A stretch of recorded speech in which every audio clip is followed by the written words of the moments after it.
And we're back for another episode of WeTalking. But before we dive into this episode, I'd like to thank our partners, collaborators, and friends who support us along the way. In this episode, we're going to be diving into diplomacy, youth inclusion, and our guests will share their experiences on the Diplomat for a Day experience and program. So welcome to WeTalking, a podcast about Caribbean masculinity and gender equality. I'm Ranako, your host, and Teon, your co-host. Today we're speaking with Kehzion and Judah, remarkable young people who were selected as two of the 2025 Diplomats for a Day competition. They're both student leaders, community advocates, and change makers. Today we will explore their Diplomat for a Day journey, their views on gender equality and inclusion, and how they see their roles in shaping the future. Diplomat for a Day is a youth-focused advocacy initiative first launched by the High Commission of Canada in Barbados and the British High Commission in Bristol to mark International Women's Day and to advance gender equality and inclusive governance amongst Barbadian youth. Now in its third year, Diplomat for a Day builds on the success of the past Canadian High Commissioner for a Day initiatives. For the 2025 edition, Canada and the UK were delighted to welcome the Barbados Ministry of Foreign Affairs and Foreign Trade on board as a full partner. The initiative, open to young people in all their diversity, aged 16 to 24 years, seeks to counter the view that gender equality is a women's issue and hopes to expose youth to and encourage future careers in diplomacy.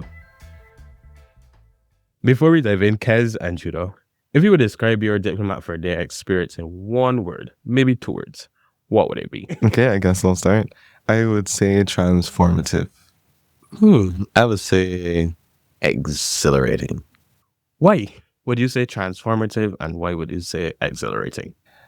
I would say transformative because it changed a lot of the ways that I saw leadership and advocacy and the impact that young people could have, because even in the last year when we were going from place to place all the time, it really taught me how to remain present and grasp all the information just being thrown at me all the time. So I think that was one of the ways that transformed the way I saw things. And before, just to kind of elaborate, before you started the program, how did you see it? I kind of saw youth as, of course, they have a voice, but not one of the most important voices, and not one of the most. I saw it as a case where there weren't many spaces for youth. But when I became a part of DFAT, I saw it as we can create our own spaces. It's not that we don't have enough spaces, but we can create our own spaces and make our voices in our own spaces. So I think, yeah. Right. Interesting choice. I would say exhilarating because when I first applied, I can't lie, they know not necessarily. Oh, is it? Okay. When I first applied, I had one idea of what diplomacy was. Because, Bajans would like to say, you're being very diplomatic and all that stuff, but that's not really the true meaning of diplomacy. So when we joined, we had learning sessions and my eyes were opened and I saw all of these like-minded individuals sharing their ideas. It was fascinating seeing all the different types of youth leaders. And then the day of, we're just moving and moving and moving. And it was like, wow, I'm really in this. I am really part of something so big and vast. It was truly an eye-opening moment. So based on both of your experiences, would you encourage other young people between 16 to 24 to apply? I definitely would. Because even just the experience itself, apart from all the knowledge and everything, just the experience itself and being able to be around other people who have the same views as you, I think that's really important. The fellowship, if I can use that word, of it all. Fellowship, I like that. Similar to what he said, seeing these different minds working together to achieve a similar purpose was very effective as a learning experience, because when you go into the working environment, you're going to be dealing with all these different people. So what I would say, it takes you into the future. That's about it. Cool. So let's, you kind of just go back to where it all started. And let's start with your journey to becoming Diplomat for a Day with the High Commission of Canada in Barbados, the British High Commission, and the Barbados Ministry of Foreign Affairs and Foreign Trade. What motivated you to apply for Diplomat for a Day? I guess people were looking. I realized that not a lot of people were interested in Diplomat for a Day, and I said, why not? Because it's an opportunity to learn. All these competitions are always opportunities for me to learn and gain experience. Another side note, my mom always called me very diplomatic. So I'm like, let me see what it really is to be a diplomat, to really feel the experience. And yeah, I'm glad I really made that decision.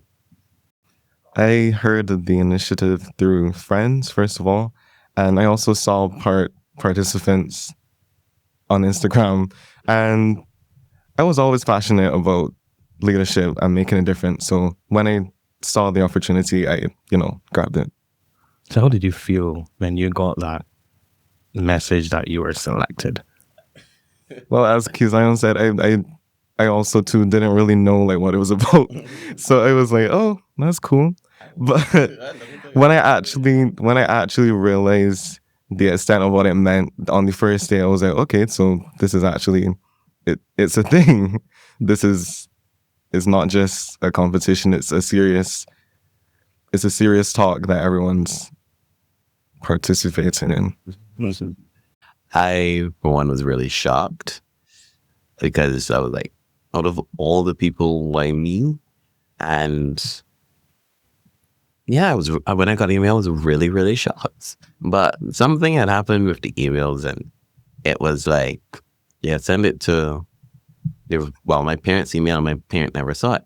So now they sent a continuing email saying such and such and such. I was like, huh? What's going on here?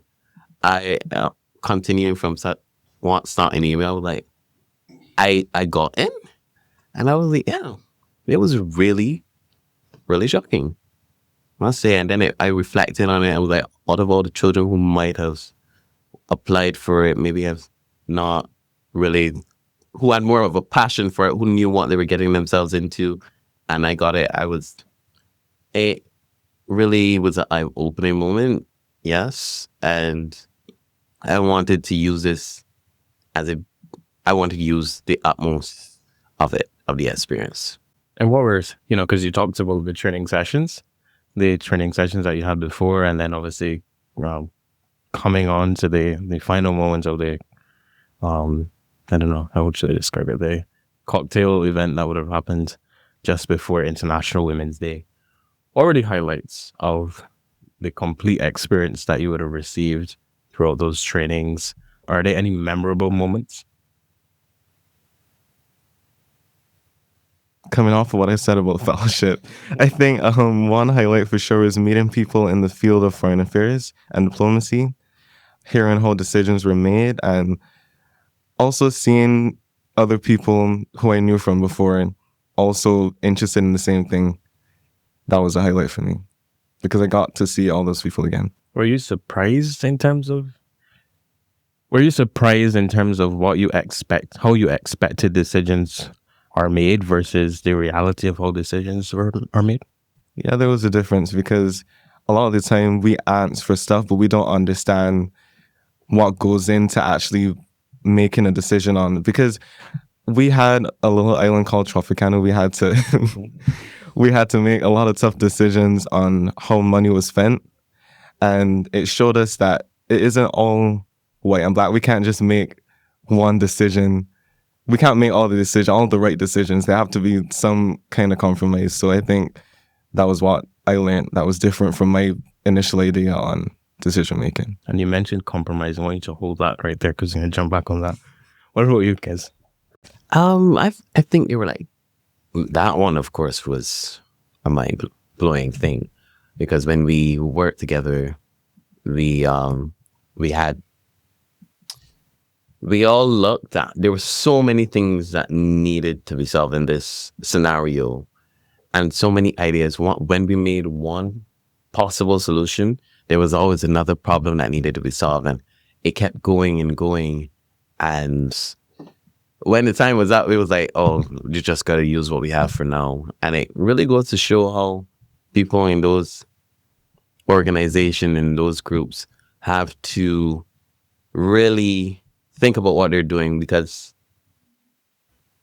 it won't always look good to the public eye. However, they're doing with the expertise that they have to make the best possible plan with the money they were given. So that was an experience. Another would have been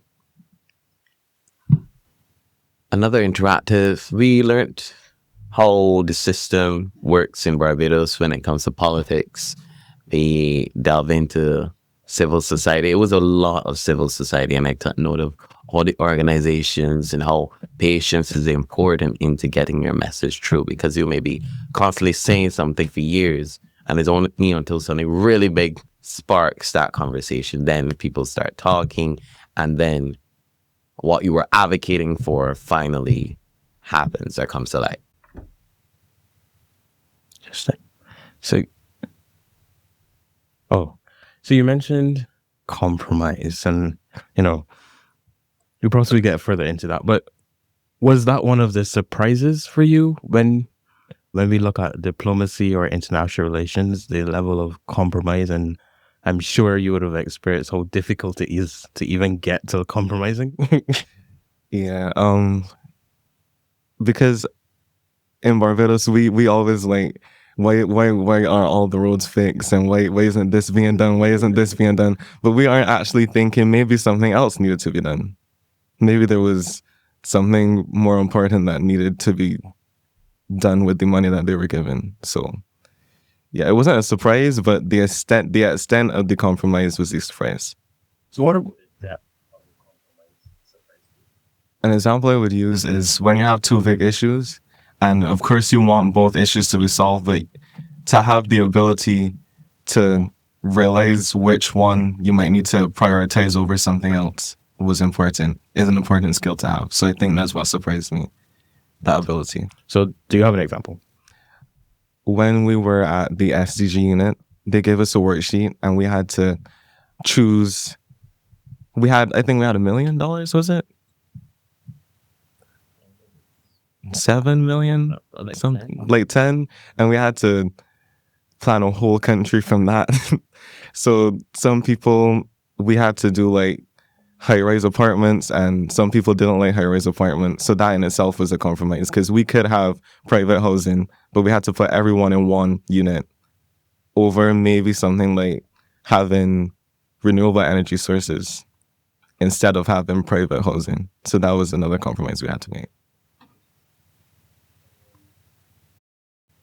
I know you guys mentioned, the shocks of diplomacy, leadership as well, but oftentimes diplomacy is understood to be the bridging of gaps between communities and perspectives.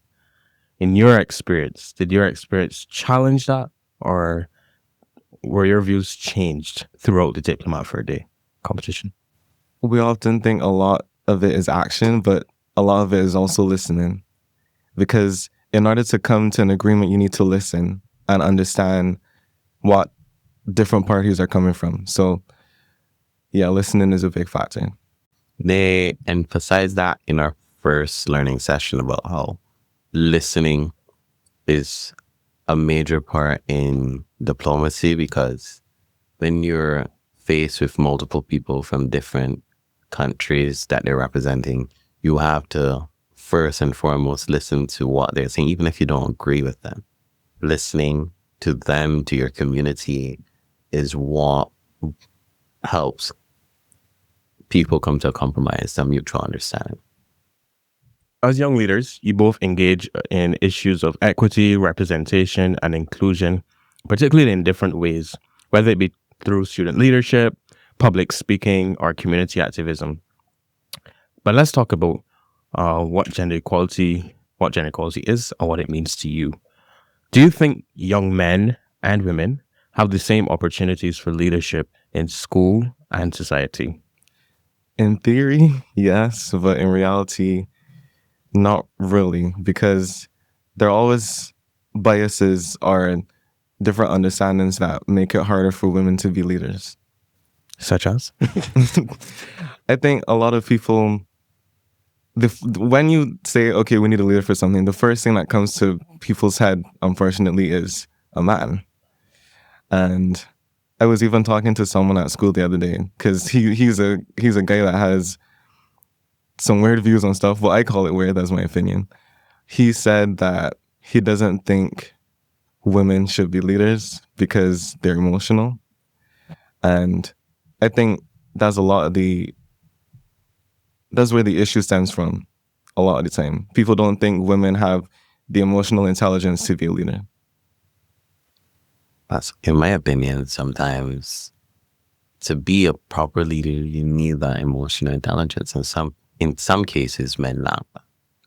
So, and I mean, in previous years, you would have seen women go more into those community services and what's not. I did a research on it for a project at school, and I found that you would see more women being more engaged in their community and out. But for men have groups that they, feel comfortable with, and they are major influences in that specific person's beliefs and decisions. So when they're making a decision, they have the fear of going into these things because of how they look.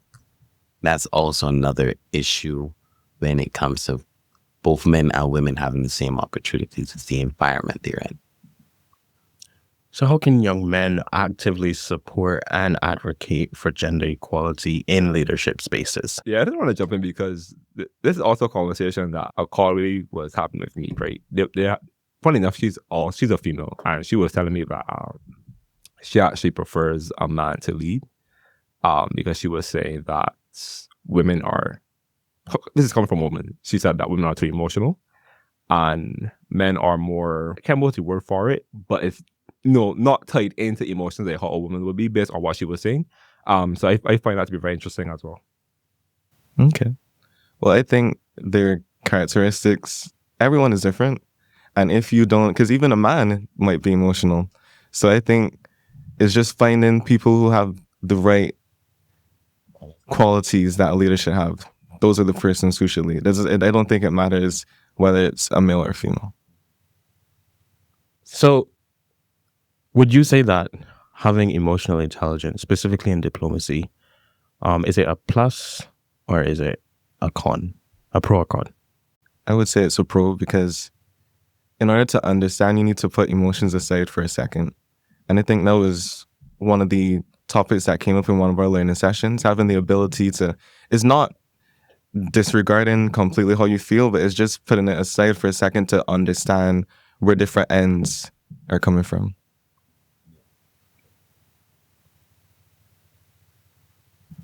To be a leader, you must be able to work with your group. That's first and foremost. You must think logically. Yes, emotions do have a way of changing things, but sometimes you have to distract yourself from the realities and focus more on what each person needs in order to have an effective communication. Further, I think when we look at men and women, we see that there's a barrier due to their gender.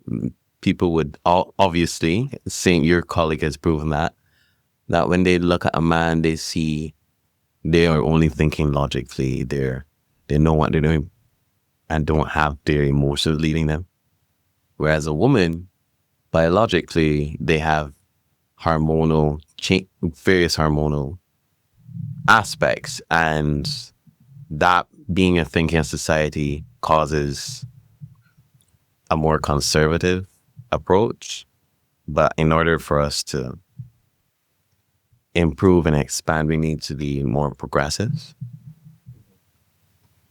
And for for a place like ours, people like to stay as is. They don't like changes. And we have to remove that from our society. Well, not necessarily remove, but like try to mitigate that in the best way possible. Try to grow as a society, try to work with one another, try to improve the youth. Because if we can't show the youth that we're leaders who accept both sides of the coin, then what does that have on our future? Becomes a question. And you can see that right now there's a lot of a disengagement with the youth. It's more specific, well, especially with the boys. You can see there's a lot of problems with the boys, with the violence, increased violence. And if we have a problem with men and women being leaders, how can that really speak to the children? If the adults come as a collective and work together as a collective, then there's some people we can look up to, a behavior characteristic that we can continue for our future. And that's what the youth needs. So my question would be, what role do men play in making diplomacy and governance more inclusive for women? Well, I think that's a huge role because, well, not really in Barbados because there aren't many. Well, there are a lot, but most of government, if you look at it, is a lot of women. But worldwide, I think men have the privilege, because that's what it is, because they take up a lot of leadership roles, and they could use that privilege to encourage more women to take part and promote equality and call out discrimination when they see it. I think words have a lot of impact, especially coming from young men, and seeing a young person, a male especially, looking out for women is admirable. So I feel like your words and your actions you should be mindful of what you're doing, how you create your space, be open-minded. I think you have to develop certain characteristics. So kindness, as basic as it may sound, is truly, what's the right word? It's truly impactful when we deal with women and non-binary individuals. Creating a space where one can talk, one can vent their feelings, one can find advice that they can carry along. I think even as small as it may sound, is most important as a leader, as a man. And I think that's what we should be looking at. So bearing those points in mind, diplomacy is traditionally seen as an elite field. So how can we make spaces like diplomacy and politics more accessible to young people, especially young women and marginalized groups?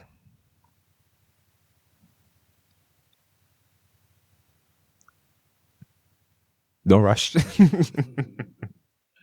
Well, I think a big step to that is mentorship, having people who are experienced in leadership guide and encourage young people, and also change the perception that people have on diplomacy, that it is just for the elite. But if more young people saw that their voices actually matter and that they have an impact on their society, I think that would aid in having a more inclusive system. Yeah, reeling back on mentorship, I did some research on how mentorship programs do impact society, and there's a program, I think it's called Big Brothers, Big Sisters. They help individuals in bettering their lives, and I think that should be something that we should implement in ours, especially in schools. So I was thinking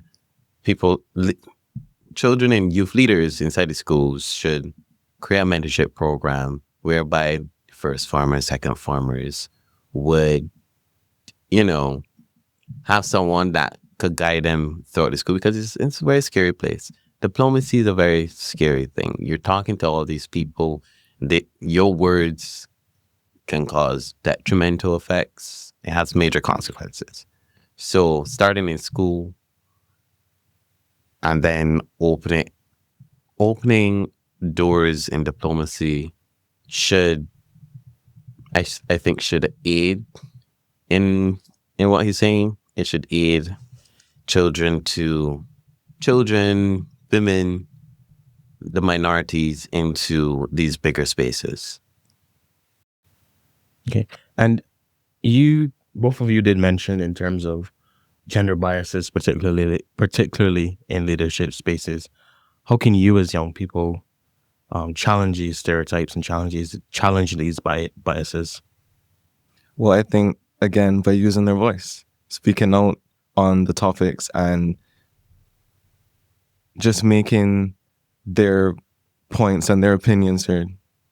Advocating is one thing, as you correctly said.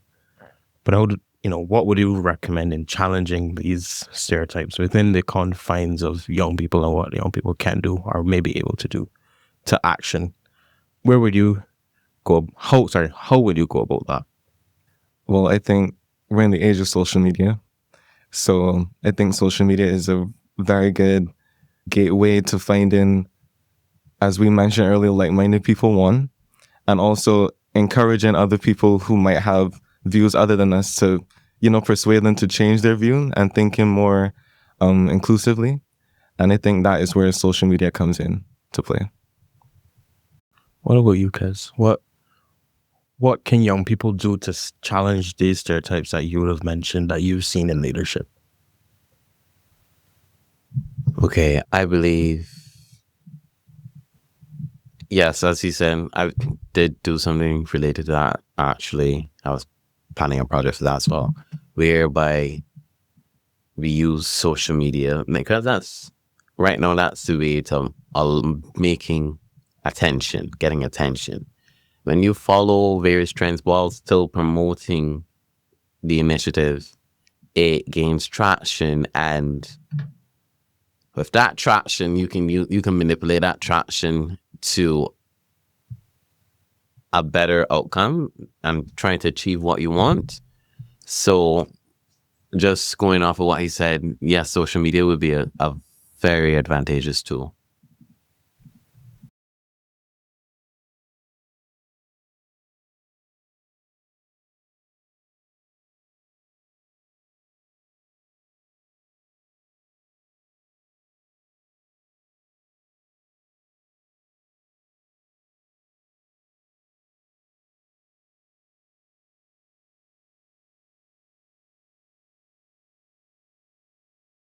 As young men and leaders, how do you ensure that your leadership is inclusive and it creates spaces for young women and non-binary individuals? Well, we talked a lot about taking up space, but we talked a lot about taking up space in our sessions, and I think it's also important to leave space for other people to talk. Sometimes we, when there's something that we're passionate about, we grab it and we start saying a whole conversation on it and taking out all this space, but also leaving space for other people to share their views is also important.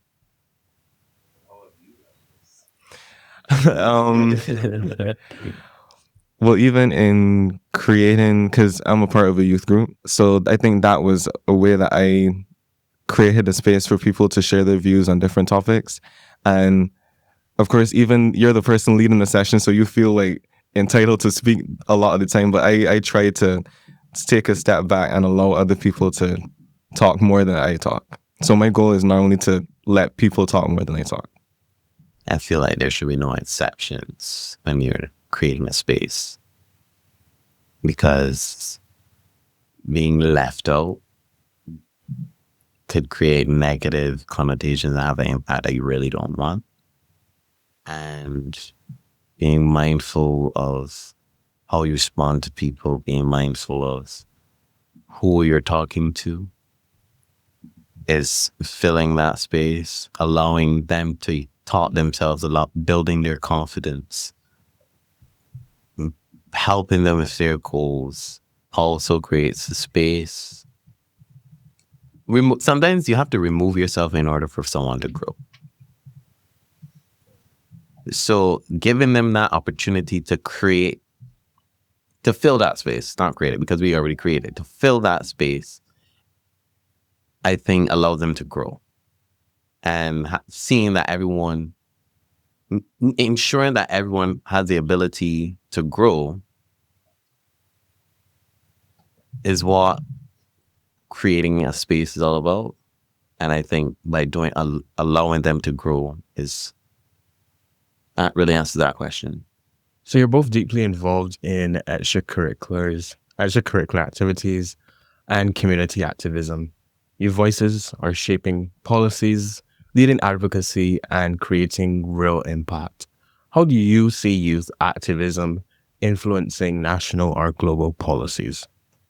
Coming off of social media again, when you make your voice heard, when you make your voice available for people to hear it, and they hear your voice, I think that also leads to people rethinking a lot of the ways that they went about doing certain things. So if you're making your voice heard, then policies could also change from your voice, because when people have one idea, they sometimes run with that idea because they aren't listening to anything else. I think the word for that is myopic or something. Yeah, words aren't my thing, but Yeah, it's description.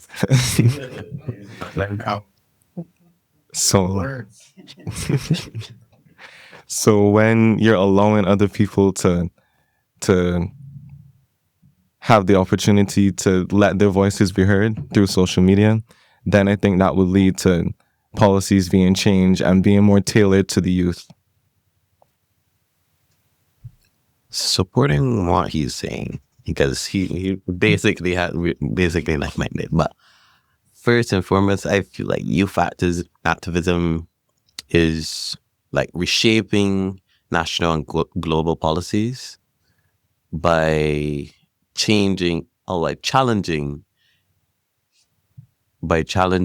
the outdated systems and pushing for a change that in ways that traditional leaders can't really ignore, from climate action to gender equality and social justice.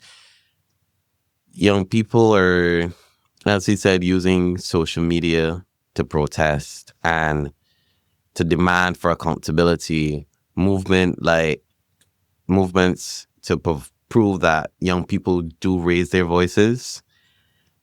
As when governments and institutions are forced to listen, politicians may not always actually act immediately, but it does allow for a conversation to start. With the energy and the innovation and moral equity, moral clarity, sorry. I don't know where I come from. Young people being advocates make them a force for policymakers to actually listen to, and it sooner or later helps with change. And so what are some everyday actions young men can take to challenge sexism and gender biases in their schools or communities? Well, we were talking about platforms earlier, and as young men, we do have a big platform. I think that when young men speak, a lot of people tend to listen because they're a critical part of society. So when we challenge sexism and we call it unfair treatment and we use that platform to do that, I think that would play an important role in advancing gender equality. Okay, yeah. Male groups tend to have inside jokes, but there's some jokes that could be a bit sexist, and it's easy to laugh at along the way, but if it was in a public domain, you have to shut that down because it comes off as disrespect or isn't tolerated. They have to educate themselves, read about those said gender issues that everyone is talking about, or follow like feminist activities and understand how gender bias plays a lot in our lives. Another thing could be supporting like women-led initiatives, whether it be a school, club, or business. Straight up truly makes a difference. Sharing household responsibilities, because it shouldn't just be the woman taking care of the household. It should be a 50-50, let's put it. And challenge the idea of certain chores like cooking or cleaning or what's not. It's also another thing to look at.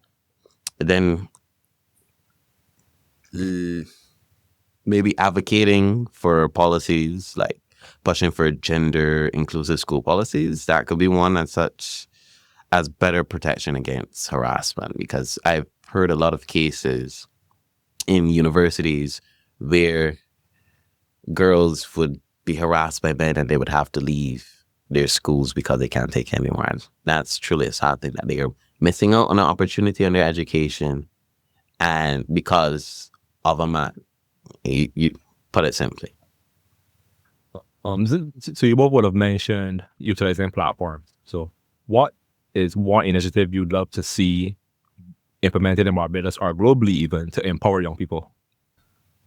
I think extending from the Diplomat for a Day initiative, maybe we could have that as a extended thing. So maybe you're not just shadowing them for a day, but maybe months at a time. Maybe say 3 months. I think that would be important, because the one day you see certain things, but there's a lot that goes into leadership. And I think if we have more opportunities where young people can shadow more prominent individuals in society and leadership, I think that would be an important aspect to them learning a lot and learning what it means to be a leader and how to lead. Yeah. I think if we're really serious about empowering these children, I think we need to move beyond just giving them a voice. You have to invest in those initiatives, in those children. And so I think once we start investing in them, we should have an initiative where we invest in these children so that they can promote for advocacy. That would be a great idea. So in connecting it all back, how is your Diplomat for a Day experience, or DFAD experience, reinforced your commitment to activism and leadership?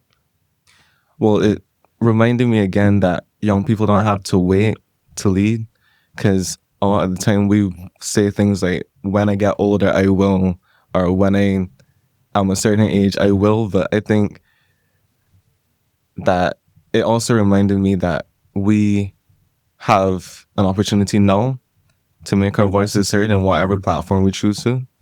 So that was one way that Diplomat for a Day experience reminded me of, or reinforced my commitment to activism and leadership. Reinforcing it really helped me to embrace it more than I used to. It brought more emphasis, and it allowed me to grow even more into what it means to be a leader and what it means to be an activist. So this has been an insightful conversation, Kehzion and Judah. You shared powerful insights on diplomacy, gender equality, and youth leadership.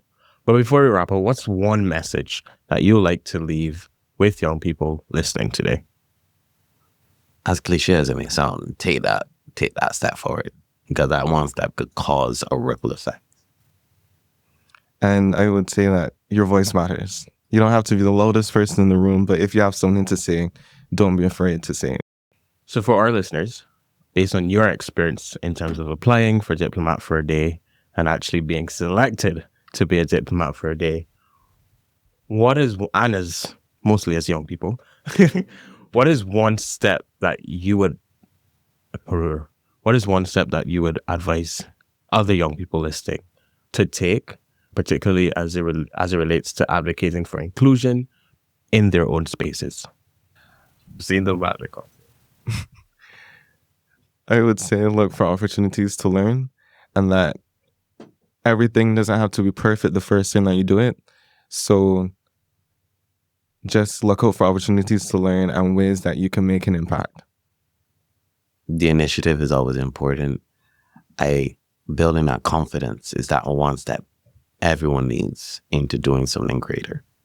So being confident to speak up, being confident to engage, and being confident to know yourself is what it takes to advocate for inclusivity.